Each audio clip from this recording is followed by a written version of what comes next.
સુખદેવજી મહારાજ રાજા પરીક્ષિતને ભગવાન કૃષ્ણની ચરિત્રની કથા કરતા કહે છે, પરીક્ષિત, ચોમાસું પૂર્ણ થયું છે અને બરાબર ધીમે ધીમે શિયાળાની શરૂઆત, શરદ ઋતુ આવી છે. શિયાળાની શરૂઆત છે અને આજ ગોકુળની અંદર આ વૃંદાવનમાં કંઈક તૈયારીઓ ચાલુ થઈ છે. બહુ બધી રસોઈ બને છે.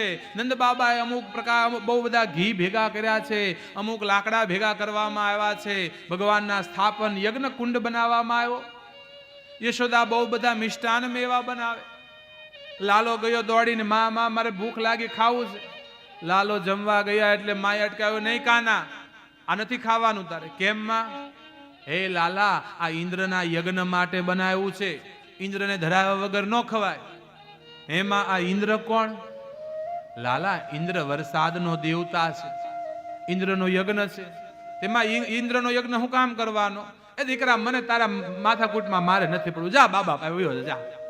તને વાતું એ પોગી એકવાની છવ નહીં. હું તને એક જવાબ આપું ત્યાં બીજા 3 પ્રશ્ન કરીશ તું.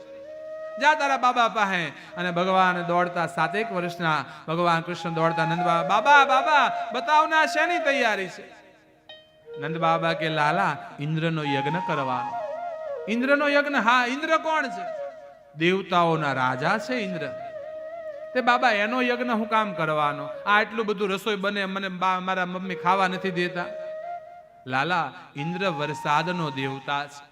ઇન્દ્રનો યજ્ઞ કરીએ ને, ઇન્દ્ર પ્રસન્ન થાય એટલે બહુ બધું જળ વરસાવે, બહુ બધો વરસાદ થાય. જળ વરસે એટલે બહુ બધું ઘાસ ઉગે, બહુ બધું ઘાસ ઉગે એટલે ગાયો બહુ ઘાસ ખાય અને ગાયો બહુ બધું દૂધ આપે, આપણે શ્રીમંત થાય.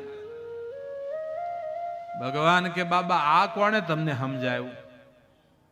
કેમ લાલા? હે બાબા, ઇન્દ્ર વરસાદ કરે ને તોય ઘાસ ઉગે ને તો આપણે સુખી થાય, આવું કોણે કીધું? એ બાબા, મેં બહુ સાધુ સંતોનો સંગ કર્યો છે, મને ખબર છે આવું કાંઈ છે નહીં. ભગવાને વિચાર કર્યો, ઇન્દ્રનો યજ્ઞ થાય છે પણ ભાવ શૂન્ય યજ્ઞ થાય છે. યજ્ઞમાં કોઈને ભાવ નથી, ખાલી કરવા ખાતર ક્રિયા કરવામાં આવે. ભગવાનને ભાવ ભરાય એ માટે લીલા કરવાનું નક્કી કર્યું. ભગવાન કે નંદ બાબા સાંભળો, મેં પણ બહુ બધા સંતોનો સંગ કર્યો છે, મને પણ ખબર છે. શું લાલા? અને ભગવાન કહે છે, બાબા, કર્મણા જાયતે જંતુ કર્મણેવ વિલીયતે, સુખમ દુઃખમ ભયમ ક્ષેમમ કર્મણેવા વિપદ્યતે.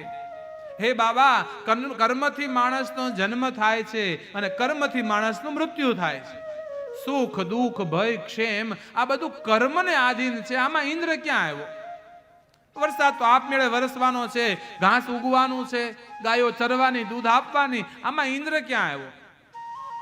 આ તો બધું કર્મને આધીન છે, આમાં ઇન્દ્ર કાંઈ કરી ન શકે. નંદ બાબા કે લાલા, વાત તો તારી સાચી છે, તો શું કરવું જોઈએ? કૃષ્ણ કહે છે, બાબા, મને લાગે છે આપણા હાચા ભગવાન ઇન્દ્ર નહીં, આ ગાયો છે, આ ગોવર્ધન પર્વત છે. આ ગોવર્ધન ન હોત તો ગાયો ચરવા ક્યાં જાત? ગાયો ન હોત તો આપણને દૂધ કોણ આપે? આપણે શ્રીમંત કેમ બને? બાબા, આપણા હાચા ભગવાન ગાયો અને ગોવર્ધન છે. એમ તો શું કરવું? કે બાબા, એક કામ કરો, ઇન્દ્રના તો યજ્ઞ કરતા વર્ષો વીતી ગયા, આ વર્ષે તમે મારા ગોવર્ધન ભગવાનની ને ગાય માતાની પૂજા કરો. નંદ બાબાને ગળે ઉતર્યું, બધા ગોવાળિયાને વાત કરી અને કીધું કે હાલો તો ગોવર્ધન ભગવાનની પૂજા કરી. બતાવો શું તૈયારી કરવાની? કે કાંઈ જરૂર નથી, જે કાંઈ સર સામાન, જે સામગ્રી તૈયાર થઈ છે ઇન્દ્રના યજ્ઞની, એ બધું લઈ હાલો, પણ મારા ભગવાનને ખાવા બહુ જોઈએ, એટલે જમવામાં કચાશ નહીં, જે પણ બન્યું છે બધું લઈ હાલો. અને કહેવાય છે ભગવાન કૃષ્ણની વાત માની ગોપીઓ, ગોવાળો, નંદ, યશોદા, જે કાંઈ સરસામાન, જે કાંઈ સામગ્રી હતી તૈયાર થયેલી, આ બધાનું કહેવાય છે ગાડામાં ભર્યા છે અને ગોવર્ધન પર્વત પાસે આવ્યા છે. ગોવર્ધન પાસે આવ્યા. નંદ બાબા કે બતાવ લાલા, ક્યાં છે તારો ગોવર્ધન ભગવાન? ભગવાન કે હે બાબા, જો તો ખરા, આવડો મોટો નથી દેખાતો? આ 7 કોસનો પર્વત આવડો મોટો? ભગવાન કે હા. પણ આ ભગવાનનો પૂજારી કોણ છે? કેમ ખબર પડે પૂજા કેમ કરવી? ભગવાન કે આ બેઠો ઊભો પૂજારી, લ્યો. તું પૂજારી? કે બોલે હા. તો બતાવો પૂજારી, ભગવાનની પૂજા કેમ કરવી? કે જાઓ પેલા યમુનાજીમાં જળ લઈ આવો, મારા ભગવાનને અભિષેક સ્નાન કરાવો. ગોવાળિયા દોડ્યા મટકા લઈ અને કહેવાય મટકા લઈ અને જળના આવ્યા અને ગોવર્ધન માથે 100 મટકા પાણીના ઢોળ્યા ને ત્યારે ગોવર્ધનની મૂછ ખાલી પલ્લી. 21 કિલોમીટરનો પર્વત એમ પલ્લે કે ગોવાળિયા થાય કે હે લાલા તારો ભગવાન તો કેવડો મોટો છે, આટલી મહેનત કરી એટલું પાણી લેવા તારે આની ખાલી મૂછ પલ્લી, આને કેમ સ્નાન કરાવું? હે ગોવાળિયા એવું હોય તો એક કામ કરો, મારા ભગવાનને પ્રાર્થના કરો. ગોવાળિયા આંખો બંધ કરી પ્રાર્થના કરી, હે ગોવર્ધન ભગવાન, યમુનાજી બહુ દૂર છે, જળ લાવવું અઘરું છે, કાંઈક કૃપા કરો.